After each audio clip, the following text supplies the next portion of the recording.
Okay, hello. Ako din si Clark C. Benidong, no? Kanya akong report is lesson 7 sa module 2, version, flavors o block types. So, ang atong objective nino is mag-understand na to ang evolution sa HTML version o siyang impact sa web development. Nya maibala nato ang difference between sa HTML flavors o XHTML o ilang specific use cases. Nya atong analyze ang role sa doc type declaration para ma-ensure ang iyang compatibility ug iyang proper nga rendering sa web page. Okay, masugod ta sa HTML version is mo na siya ang mag-define how a web page should be rendered by a browser. Then a correct doc type ensure that browser interpret the page correctly, preventing rendering issues and maintaining consistency across different web environment. So ang first release din niya sa HTML is 1993. Mo siya ang HTML 1.0. So ang kani siya is ang iyang nasa iya is basic elements lang like heading, paragraph, list, ug link. Nya mo na siya ang foundation sa web development. Pero limitado lang iyang features. Then next is HTML 2.0. Which is na release date niya is November 1995. Muna ang standardized early HTML practice and introduce improvements like muna ang form, table ug uban pa nga feature para sa web page design. Then sa HTML 3.2 release atong January 1997 is muna ni ang first version sad nga ma-standard sa W3C. So nag-introduce na siya og nagasupport na siya og table, applets nya og styling option para ng text alignment. Nya diri sa HTML 4.0 4.01 release atong 1999 sa December is muna ni ang revision atong HTML 4.0 nga para mag-fix ang iyang minor bugs. Yang atong sa HTML 4.0 pod is ang naa ato is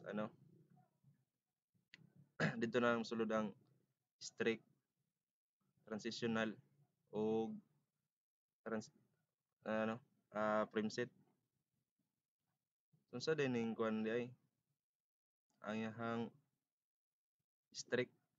So ang purpose is naga-enforce na siya og clean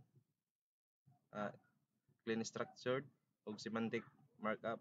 Nya focus na siya sa separating content from presentation is gina-encourage niya ang developer nga manggamit og external CSS sa iyang style og sa format. Nya ang iyalang allow nga elements nga ma-part sa standard nga document structure. So kuan na siya ang this means presentation elements such as font, center, and strike is dili na siya permitted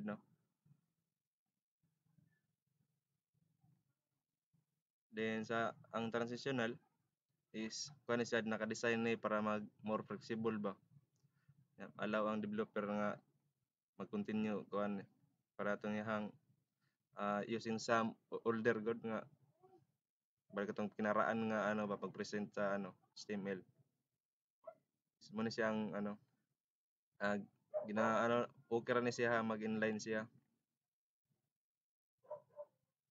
So ang difference niya sa strict ug transitional is sa ang strict para ni sa mga developer nga mag-aim nga limpyo og standard lahang code. Then sa transitional is for developer nga transitioning from older version of HTML or itong mga dati nya dili allowed ang kuan niya internal sa strict. Unlike sa transitional nga mo allowed siya. Nga Yung mga attributes niya, para mga center align, dili siya mo allowed ang strict. Nya sa transitional is pwede. Then moving forward,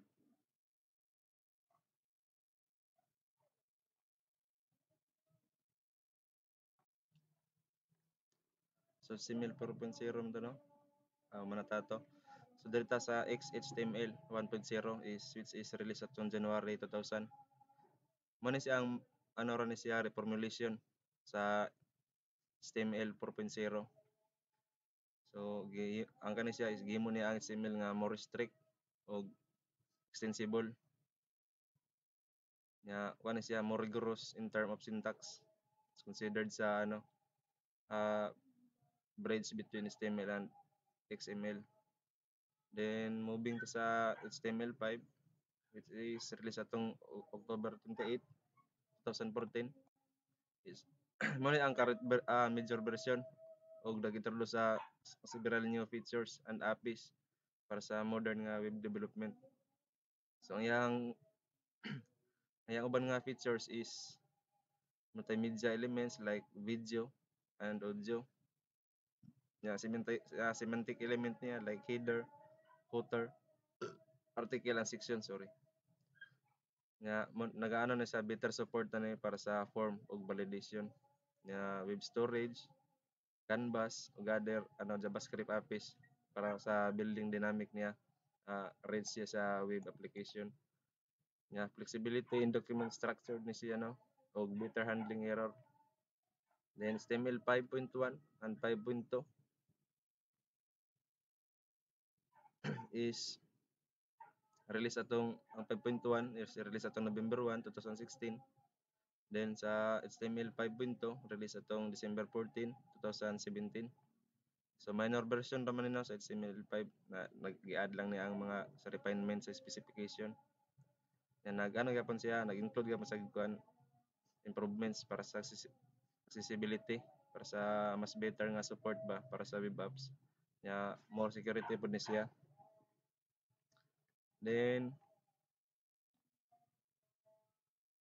so dito sa understanding HTML flavor, no, is more than siya ang different version of variants of HTML, each with distinct roles and feature.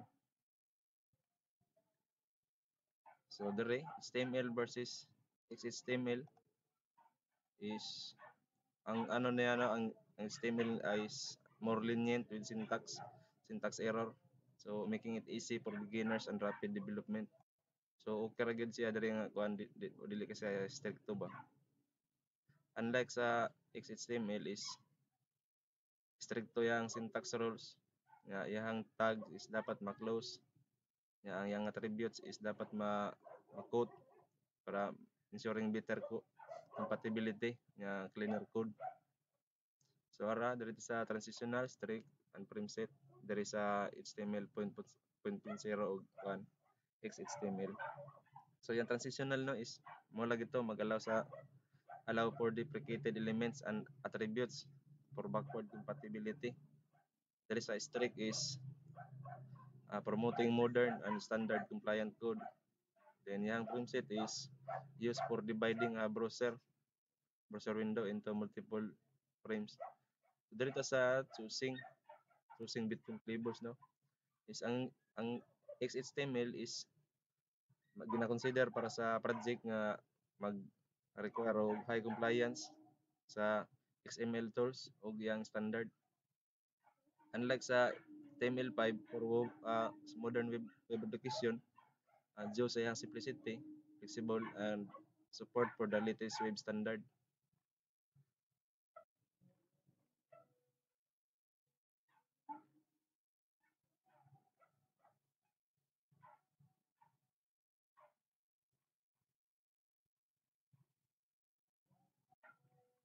Then dito sa doc type and rendering, no. Sa role sa doc type, iyang role is mag-specify siya sa HTML or XHTML version nga gamiton, guiding browser on how to render page. Ang rendering mode pod is dapat na siya ay two types. Una ang standard mode mo na ang mag-render sa document based sa latest nga web standard.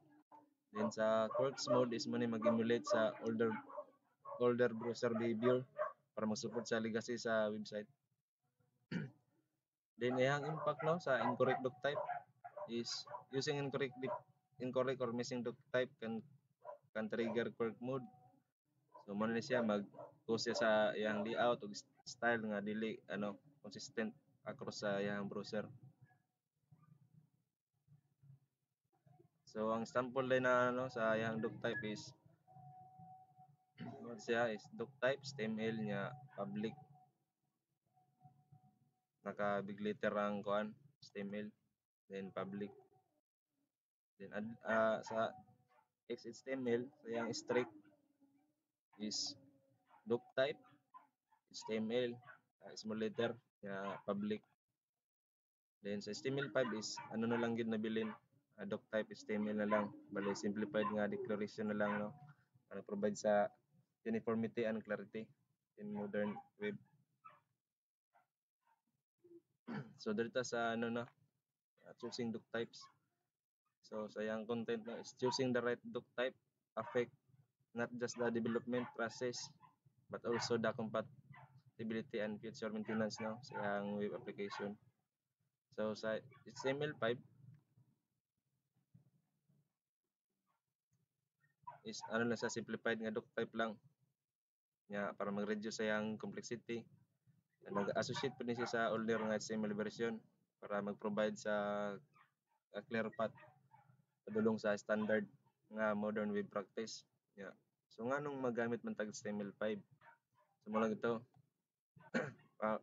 Gawas pa na is para ma-reduce ang learning curve para sa mga sa bagong developer para sa amo ang padulong pa lang mag-increase yang consistency ug yang mag-enhance ang browser sa pag-operate.